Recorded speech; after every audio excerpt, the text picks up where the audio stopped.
All right, welcome everybody. Are you curious about real estate, local events, happenings, or what it's like to live in Northwest Indiana? If that sounds like you've come to the right place. Welcome to the Word Around Town, episode 15. I'm Steve Jamrok with Realty Executives Premier, your host. And in this podcast, I like to talk a little bit about real estate and a lot about what's going on in our Northwest Indiana communities. And in this week's episode, the Chicago Bears moving to Northwest Indiana, those rumors just will not go away. It was actually mentioned last night in Governor Braun's State of the State address to the Indiana Assembly, along with a little bit of data center news that we'll get into. Interest rates are headlining the real estate news to start the year. And a mega merger in the real estate industry became official last week. A new attack against private listing networks from an unexpected source. And the Trump administration is finally starting to show its cards along with their plan on how to combat housing affordability and what they're going to do about it. Hobart appears full steam ahead to welcome Amazon's major multi-billion-dollar investment to their community. And who knew data centers use a ton of energy? Crown Point's oldest church met its fate recently, and Indianapolis is getting the state's first Ritz-Carlton hotel. A region favorite coffee shop is moving to a unique location, and two of the region's basketball teams are off to a very hot start. Now, before we get started, though, just a quick reminder, you can go ahead and take me with you now because I am on Spotify. So if you wouldn't mind, head over to Spotify next time you're on there. Look me up there under the Word Around Town, or just look up Steve Jamrok, again, no C. And give me a follow on Spotify if you would, please. And if you haven't done so yet over here on YouTube, hit that subscribe button for me. And for all of you that have already taken the time to subscribe, like, follow, share, comment, I greatly appreciate all of you. And for those of you that this is your first time here, welcome. I hope you enjoy this. Leave any thoughts, suggestions in the comments below, and I will get back to you. And please share this with somebody you know who might find it interesting as well. All right, on to what's happening in Northwest Indiana. We're going to talk about the Chicago Bears first, because the rumors of the Chicago Bears coming to Northwest Indiana potentially just will not go away. And first off, though, hey, the Chicago Bears, what a freaking game that was last week for those Bears fans out there, and for you Packers fans, well, all I can do is laugh. It was just incredible. First three quarters, the friends I was watching with, we were already getting ready to talk about the draft and next year moving forward. It was just a really 3 quarters of very uninspired football from the Bears. Well, the second half, the defense really picked it up there. But 3 quarters, you're just kind of scratching your head like, what is going on here? The play calling, everything. It was off. And then 25 points in the fourth quarter. Unfrickin' believable. So should be a great game this week against the Rams as they continue their quest to make a deep run in the playoffs. Just been an incredible season for the Bears. With that said, though, the news about them potentially moving to Northwest Indiana is not going away. And that's a little surprising to me. I really thought with the Bears in the playoffs, and we kind of take a step back and just kind of let their play talk right now while the stadium is kind of put on hold, especially considering that Roger Goodell, the NFL commissioner, typically doesn't like a lot of news and rumblings coming out during the playoffs, and especially during the Super Bowl. But interesting enough, Roger Goodell was actually in town for that Chicago Bears Green Bay Packers game last weekend. And a report came out that he was actually touring the Arlington Heights site with the Chicago Bears top officials. And then a little bit later, another report came out that Roger Goodell was actually in Northwest Indiana as well, touring the potential sites here in Northwest Indiana. So that was really interesting. It was also confirmed later on that the Bears have visited up to 5 sites in Northwest Indiana that they have identified that could be potential fits for them.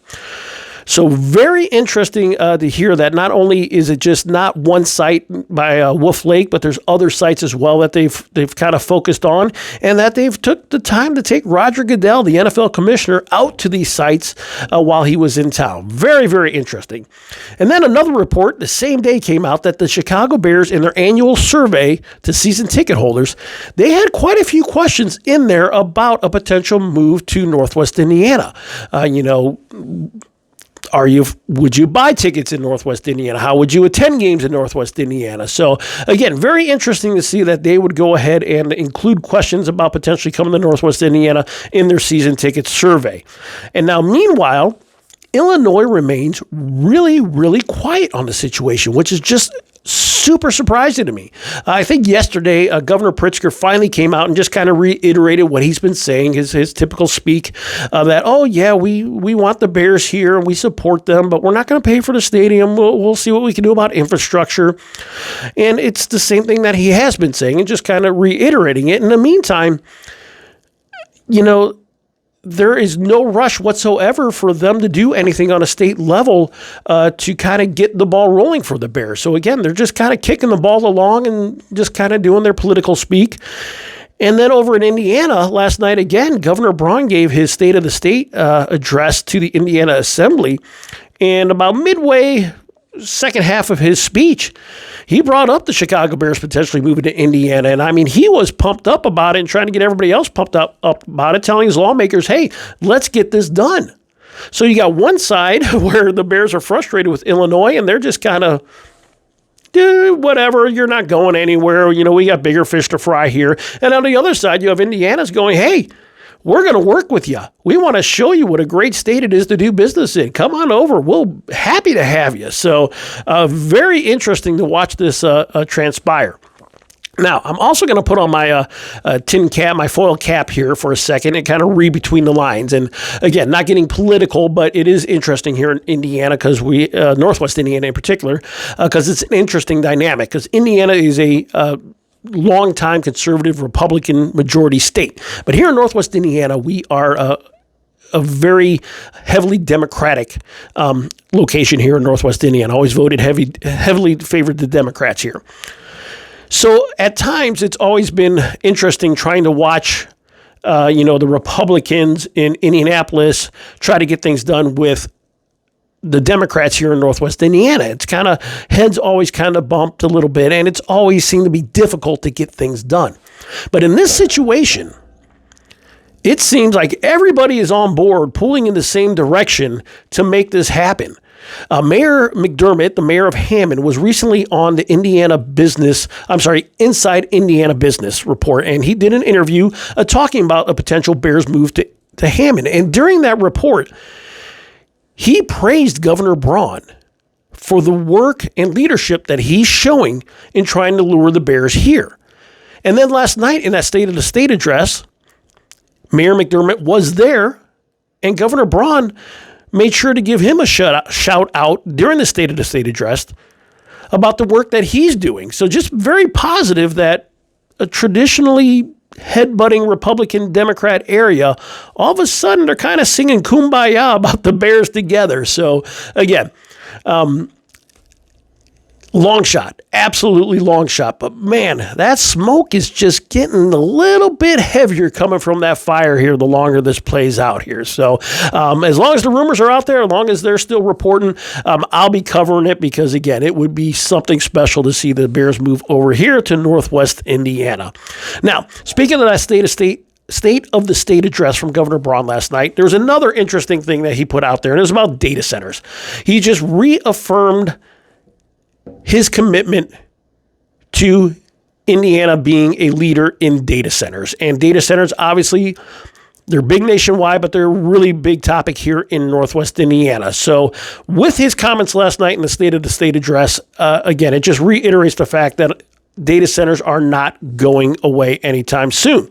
Because he also announced a plan that he is going to work with these data centers before that they come here to have them pay for their own energy usage. So they would be basically billed separately from that energy provider, and they would pay for their own energy usage to help combat the rising utility costs of these data centers. So if that's the case, he said that Amazon supposedly has already agreed to do this, then again, that puts takes away another speed bump for data centers to move into a community if they're paying for their own energy usage. So again, it's a good thing that they are paying for their energy usage, because a recent report from WFFT in Fort Wayne stated that Indiana is actually the top state in the nation in data center usage. So we use the most, I'm sorry, not data center usage, data center energy consumption. So we are the top in the nation when it comes to energy consumption from data centers. And that's only going to expand as more and more look to relocate here to Northwest Indiana. So again, who would have thought that data centers use a lot of energy, right? But again, his plan is to have data centers pay for their own energy. So again, that's one less speed bump for them when they go to try to relocate to a community, which Hobart is facing right now, at least the citizens of Hobart who are against the data centers. Hobart approved their tax abatements for Amazon here recently to relocate their multi-billion-dollar data center to 61st Avenue, or south of 61st Avenue near I-65 in Hobart. Hobart, again, the city council and the mayor is welcoming Amazon with open arms, even though there's been a significant pushback from the community about those data centers locating to Hammond. But it looks like, unfortunately, that is probably going to happen for those of you that are against that data center there.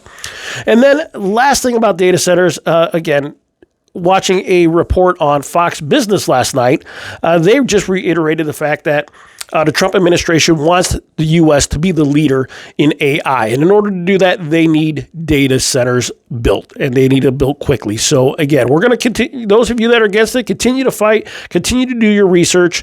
But all signs are pointing to nationwide data centers regulation kind of coming down a little bit, so that they can go ahead and put these up here as not as quickly as possible, but they want to stay at the forefront in order to, stay ahead of China and their push to be the AI leader as well. So all signs, data centers are not going away, as I continually say here on this podcast. So, but again, since they're a big part of Northwest Indiana, I will continue to talk about data centers. And one more thing about AI, a report that I found interesting here recently, kind of went under the radar. But ChatGPT is reportedly planning a look into prioritizing advertising on their platform, so that they would go ahead and allow advertisers to pay to kind of be pushed to the forefront of an AI search. So, for example, if you were booking a trip to Denver, let's say, and you went to your ChatGPT and you said, hey, show me hotels within a 2-mile radius of Mile High Stadium. Now, I know it's not Mile High Stadium anymore, but that's what I know it as. And it would list all the hotels normally. But now with advertising, it would go ahead and push those advertisers that advertise with ChatGPT to the front or top of the list. Now, my question is, doesn't that skew your AI search and kind of all of a sudden start raising questions on if your search is actually biased because of advertisers there? You know, for example, I mean, one thing that I thought of is, all right, let's use the same hotel thing. You know, if I was looking for a hotel to stay at in an area and I just said, hey, ChatGPT, what are the crime stats around, you know, the Flying High Flamingo Hotel? Well, if the Flying High Flamingo Hotel advertised with ChatGPT, wouldn't the programmer just kind of write that out and just skew the data? Again, my tinfoil hat on here, just kind of thinking, but that is a possibility, isn't it? It's one thing that I've enjoyed about ChatGPT and these AI systems was just kind of their I don't want to say non-biased, because some of the information you have to dig deeper. But again, there was no advertising involved. It was just, you just put it in there and you went through there. And it was kind of a seamless little search. I mean, really, you think about it, is how is this any different from Google now? When you Google, do a Google search and you get, the top 3 or 4 are the paid ads before you get into the actual search results. So again, it's early going forward. I'm not the AI expert, but I enjoy listening to it and seeing how it evolves, and advertising on a GPT platform, that just kind of raises an eyebrow for me. Not sure how that's going to go. So, all right. Speaking of tech companies, Compass Real Estate recently completed their mega merger with Anywhere Brands. Anywhere Brands Real Estate consists of Century 21, Better Homes and Gardens, Coldwell Banker, ERA, just to name a few. So by doing that, they've created the world's largest real estate brokerage. Now, Compass is the same brokerage that's pushing for their own private listing network. They like to try to have private listings off of the multiple listing service. And they're actually currently in litigation with Zillow about this because Zillow is penalizing them if they do not put their listings into the multiple listing service. Then Zillow is not promoting their private listings. Now, along that same topic, recently the state of Washington came out with a little pushback against private listings and actually passing a bill that all property listings should be public facing. So let's digress a little bit here. So when you go to list a property, traditionally, we would put it into the multiple listing service. And before the National Association of Realtors used to have rules that we used to have that listing into the MLS within 1 day of signing those contracts. Well, a private listing network keeps it off of the multiple listing service so that I would be able to advertise it, with my company or whoever I want. I just wouldn't put it out there to share it with the multiple listing service, and it wouldn't be syndicated to Zillow or Realtor.com or any of the other sites unless I wanted it to be. So the state of Washington is saying, well, wait a second. Is that really the right thing to do for consumers? So they're saying that listings should be shown to the public because that's in the best interest of the consumer. So they're going ahead and passing a bill to try to make that happen, to eliminate private listing networks in the state of Washington. Now, the really interesting thing, and again, putting my foil hat back on here in conspiracy theories, is where is Zillow located? Does anybody know? Seattle, Washington. That's right. So the state of Washington, who's against private listing networks all of a sudden, is also the home to Zillow, who is in litigation with Compass Real Estate about these private listing networks. So just, again, not saying anything there, just a very interesting coincidence about that there. So it'll be worth watching here in the coming weeks, and I'll let you know how things go with private listings. Again, my personal opinion, you should have options. You should be able to list your house however you like it. But again, most of the time, it is in your best interest to get it out in front of all eyeballs. All right. The Trump administration is starting to share their plans to combat rising housing costs. And the first thing that they announced, that they were going to try to ban large institutional investors from buying single-family properties. The hope is that it would go ahead and open up inventory quickly. Now, many urban and tourist locations and cities have already been kind of fighting this for a while. Arizona was one, for example. A lot of Arizona cities have been pushing back against Airbnb and short-term rentals and trying to limit the amount of them in the city. But the state of Arizona is actually pushed back against them and preventing them from passing laws that would limit those Airbnbs. So this coming from a federal level, should it move forward, will be very interesting. To me personally, I absolutely agree that the average home buyer should get first crack at purchasing a property.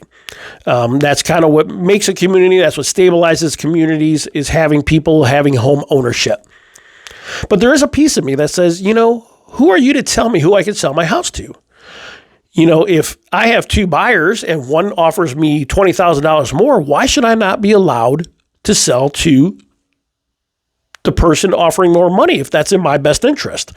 So it's going to be an interesting situation moving forward here to see how that happens. Again, I don't know, maybe there could be a moratorium, something where home buyers get the first crack for the first 30, 40, 50 days or so before an investor could come in. I don't know. I don't have the answers for that right now. But again, it is interesting. Yes, I believe the average buyer should be able to get in there first. But again, I don't want somebody to tell me who I can or cannot sell my property to. Very, very interesting situation there. Now, second, the government ordered a purchase of $200 billion in mortgage-backed securities last week, and this was to help try and stimulate mortgage interest rates lower.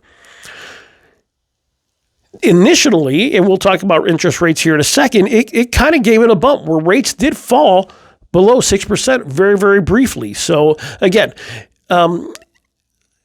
nothing will be solved overnight, but it'll be very interesting to watch these two early ideas play out here on how they affect the real estate market. But one thing for sure, it is nice to see something proactive being done to try to help combat rising housing affordability.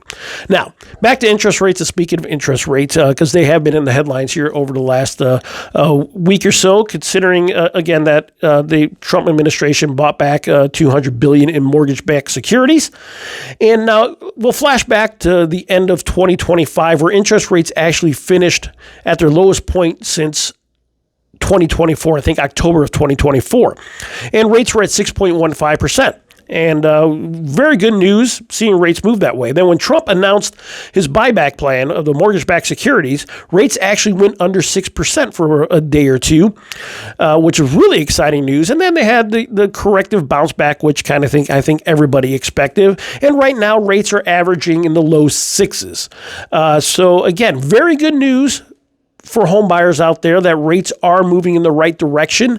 Hopefully we continue to see this trend continue. I don't, like I've said in previous podcasts, I do want to see a rapid rate reduction to where it just pushes demand way up and prices skyrocket. But it is nice to see a gradual drop in interest rates here that will, especially as we head into the spring market, to get some buyers off the sideline and actually even motivate some potential home buyers to move as well. Now, quick reminder on interest rates for you guys, folks. Rates are very specific to your financial situation. Your credit score, the down payment you're putting down, your debt to income ratio, payment history, and the length of the loan. So what your neighbor Joe is getting as an interest rate probably is not going to be what you're getting as an interest rate. We talk about rates being averaging in the low sixes right now. Well, that's on a 30-year fixed rate mortgage. If you went to a 15-year fixed rate mortgage, you could probably get in the high fives right now. So again, it all depends on your situation. And the best thing to do, if you're curious about your purchasing power, the rate you're going to get, is to reach out to a local lender to discuss your options and your goals with them. And if you ever need a great local lender, hey, reach out to me directly. I'll be glad to put you in touch. I have a handful of some great ones that I've worked with in the past. Now on to Northwest Indiana. A piece of Crown Point history unfortunately met its fate last week as the oldest church in Crown Point was recently demolished. The Old Trinity Lutheran Church finally came down last week. It was badly damaged in a fire years ago, sat vacant for a long time as organizations tried to preserve it. Unfortunately, it became just too much of an eyesore that the city finally said that, hey, we need to go ahead and demolish this property. And then a final failed attempt to salvage the building. Crown Point actually thought they had a business ready to come in to purchase the property.